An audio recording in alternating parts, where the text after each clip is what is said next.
Hey y'all, it's Royce, and I'm here to tell you a story about how my life changed beginning July 31st, 2004 to even now, all because I had a baby by Superman, part 5.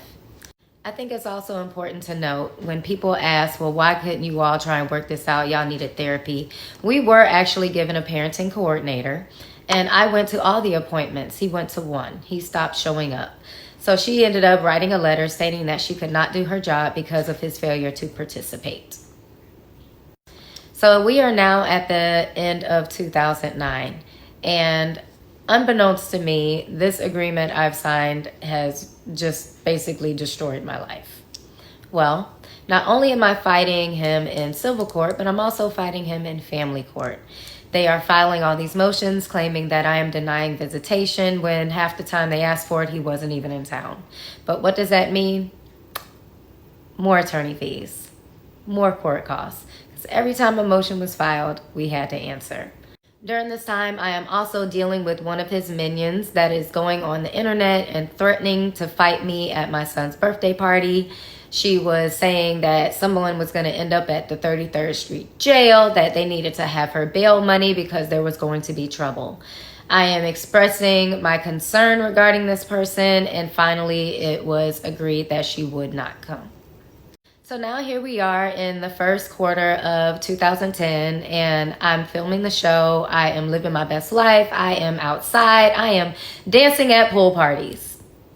And here comes another lawsuit. What does that mean? Another set of retainer fees. There goes my first check.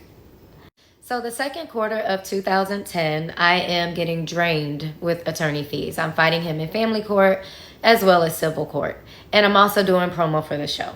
I am now asked to go on the Wendy Williams show. Not as a guest, but as a how you doing girl. She asked me if my son's father was Superman. I said yes. I'm now sued. I am sued for $500 million. As I'm dealing with this latest lawsuit and people are laughing at me all over the internet and wishing hell on me, hoping that I go to jail, calling me every name in the book, I am also getting harassed by the same person who threatened to fight me at my son's birthday party.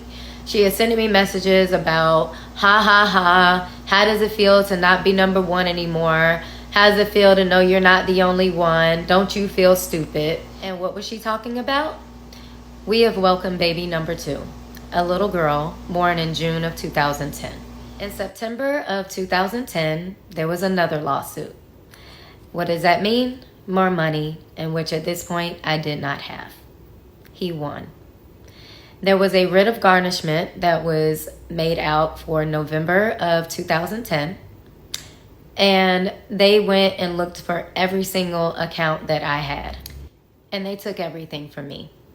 Not only did they do that, they found the account that I had with my mother since I was a little girl. The very first account I ever had, and she was attached to it. It wasn't even an account that I used anymore.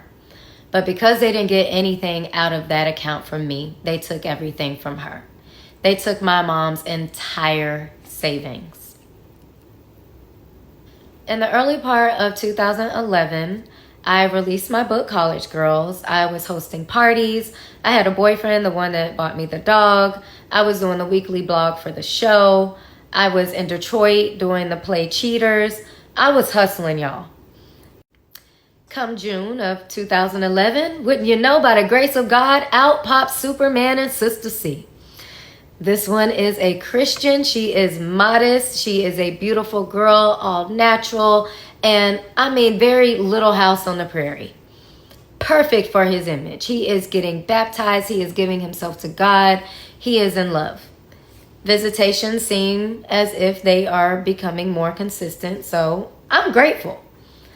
August comes, and because visitation has become a little bit more consistent, my son is now waiting for him on the curb. Yes, just like the little picture of the kids sitting on the curb with a lunchbox waiting for their parent that never comes. That was my child, the one and only time I allowed him to do that. But nobody called to say that they weren't coming. And because I turned into the FBI, I find bitches instantly. I went on Twitter. because I wanted to know where he was. And this was around the time where people were putting all their business out there. So I saw a picture and he was in New Jersey. He was on a basketball court with his pastor, Zachary Timms.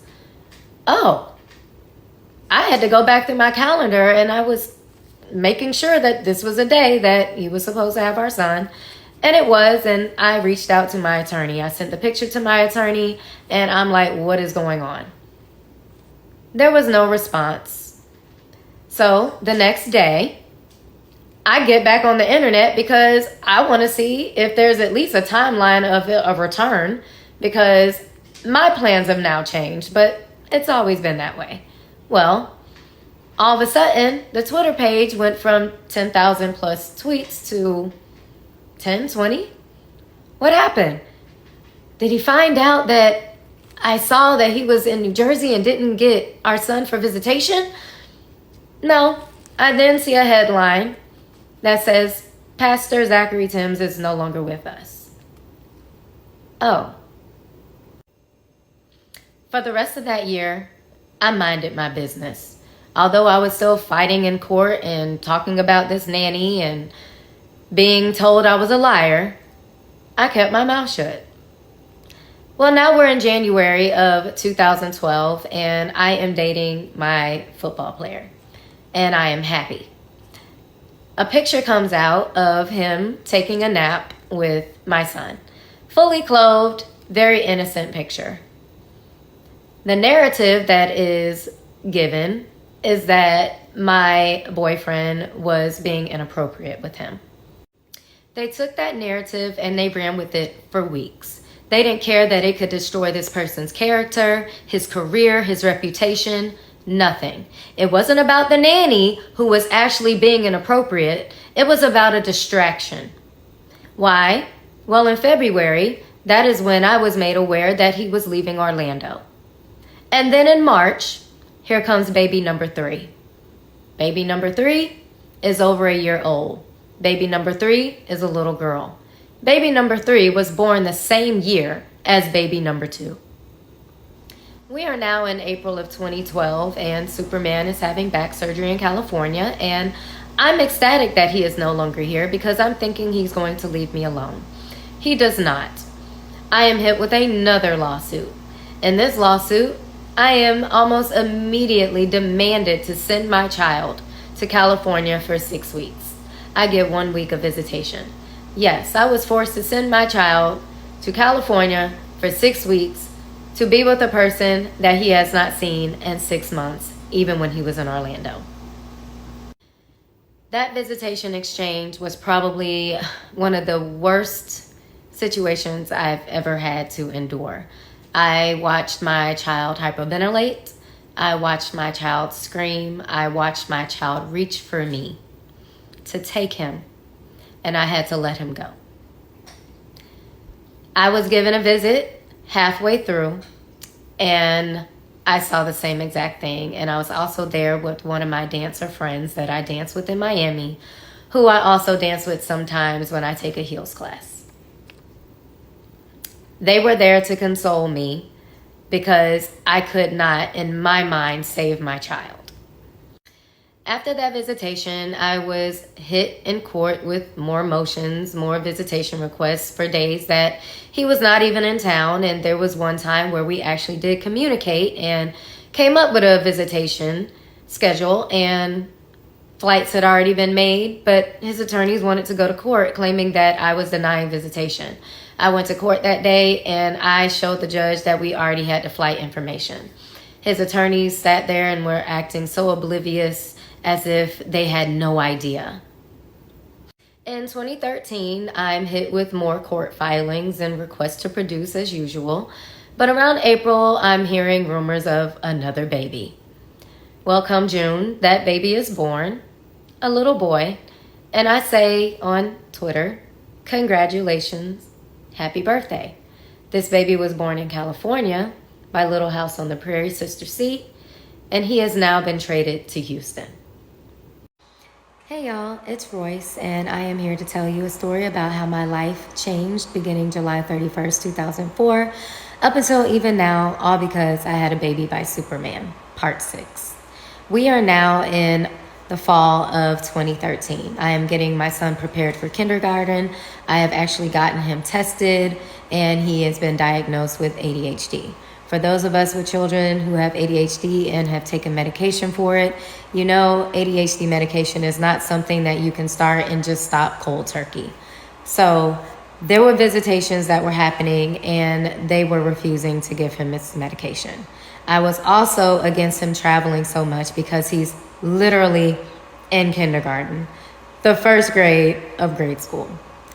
So outside of my son having to travel on Friday nights to Sunday evenings just to get up for school the next day and go, I am now concerned because they are refusing to give him his medication.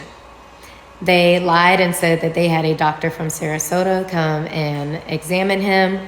And when I spoke to that doctor in Sarasota, that doctor said that he absolutely did not examine my son. He only told them what the medications that he was taking were for. He also let them know that it was dangerous to stop the medication cold turkey. They did it anyway.